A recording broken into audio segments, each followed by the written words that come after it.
Okay, so today we're going over some of the things that we did in class today on finding the 5 things needed for graphing a factorial. So first we need to find the wholes, and to do that we need to factor both the numerator and denominator. So for this we'll have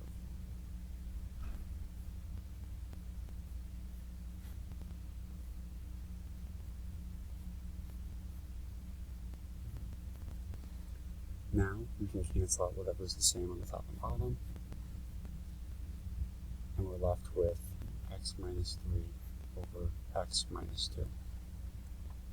So now we have the x value of the whole, which is going to be, we set that x plus 2 equals 0, and we get negative 2. Now we're going to plug in that negative 2 back into our simplified fraction. So we'll have negative 2 minus 3, negative 2 minus negative 2, or minus 2, and we'll have 5 over 4, both negative. That's fine. So our whole is going to be at negative 2, 5/4. The vertical asymptote, we're just going to say, where does this equal 0 at? So we'll set the denominator equal to 0, and that equals 2. So our vertical asymptote is at x equals 2. Next, we'll do our y-intercept. So we'll set both x values equal to 0.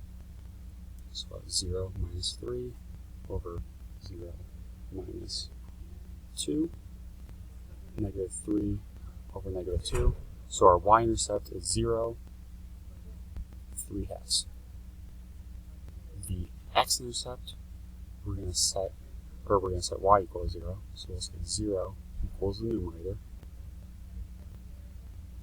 and that will give us an x-intercept at 3, 0. And last, we look at our end behavior. In behavior, we're going to look at the two leading coefficients for our highest degree variables. We have the same degree for both, so it'll just be dividing the coefficients, and that's going to be 1 over 1. So our end behavior is going to be at y equals 1.